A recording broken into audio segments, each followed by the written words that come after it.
Karena gini Mas, kalau kita berbicara tentang orang ya, orang main basket dengan posisi yang sama, pasti dengan style yang berbeda. Yeah. Nah, dengan style yang berbeda itulah kita menjadi kaya kan gitu kan ya. Dan semakin permainan tuh menjadi menarik. Kalau style cuma satu aja itu kayaknya sangat tidak menarik deh. Main bola aja udah berapa tahun aku perhatiin bola, udah berapa kali evolusi terjadi di dunia bola. Gitu kan ya. Dulu penyerangnya model begini, sekarang penyerangnya model begini dan seterusnya. Artinya variasi-variasi itu menurutku memudahkan sih dan sebagai rahmat Allah bagi hamba-hambanya. Bacaan dalam sholat Ustadz itu kan nggak tahu apakah ada alasan kenapa itu yang jadi bacaan. Kan semuanya kan ngikutin Rasulullah. Betul. Tapi kan pasti ada masanya orang bertanya, kenapa bacanya itu sih waktu itu? Benar. Kenapa bacanya nggak yang lain gitu? Benar. Nah, kebanyakan yang wajib, kalau yang wajib seperti suratul Fatihah itu Allah turunkan. Dan kalau kita mendalami maknanya itu memang luar biasa sih.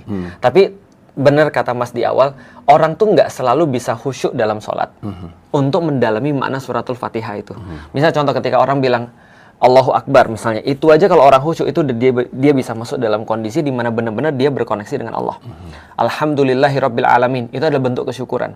Yang menarik gini, Raymond pernah ngomong sama aku, salah satu saran daripada psikolog dia ketika dia lagi dalam tanda kutip punya problem misalnya lagi stres, itu adalah diajarin untuk senantiasa bersyukur.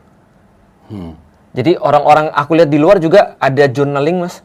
Itu malam-malam disuruh nulis journaling. Itu adalah yang pertama harus ditulis adalah apa yang kamu syukuri pada hari ini.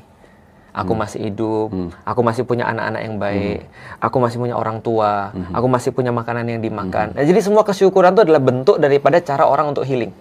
Nah, kalimat pertama, koneksi dengan Allah, bukan istighfar, bukan juga bismillah. Karena bismillah itu ada yang mengatakan masuk dalam ayat, dalam suratul Fatihah ada yang bilang enggak. Tapi kalau kita ambil yang enggak, berarti kalimat pertama, koneksi manusia dengan Allah adalah Alhamdulillah. Rasa syukur pada Allah, Alhamdulillah. Ketika itu kita bayangin, apa sih yang kita Alhamdulillah itu? Damn, that's strong. Nah, itu bacaannya. Tapi itu datangnya dari Allah, tapi ada yang datang dari manusia. Misalnya contoh ketika habis Rasul ruku, terus kemudian Rasul berdiri. Ada orang kemudian bilang, Rabbana lakal hamd. Rabbana, wahai Tuhan kami, lakal hamd, bagi engkau seluruh pujian-pujian. Setelah selesai sholat, Rasul bilang, siapa yang ngomong kayak gitu? Saya ya Rasulullah. Itu dipuji oleh Allah. Wow. Nah, itu menjadi akhirnya sunnah kan gitu kan ya. Nah, sama kayak tahiyat. Tahiyat itu kan percakapan antara Allah dengan Rasulnya. At-tahiyatul dan seterusnya. Ini segala puji-pujian bagi Allah. Terus kemudian dikatakan bagi Rasulnya juga. Enggak, ini bagi Rasul-Rasul yang lain juga. Enggak bagimu. Dan ini kan adalah sebuah percakapan sebenarnya. Nah, kalau kita mendalami lebih dalam lagi, kita baru mendapati tambahan-tambahan makna, value daripada sholat itu. Bahwasanya benar sholat adalah bagaimana cara kita berkoneksi dengan Allah, diawali dengan grateful, rasa syukur. Ketika kita bersyukur, Allah bilang Allah tambahin. Maka ketika kita bersyukur, Allah bilang, ya udah kalau kamu udah bersyukur, kamu punya permintaan apa? Wow.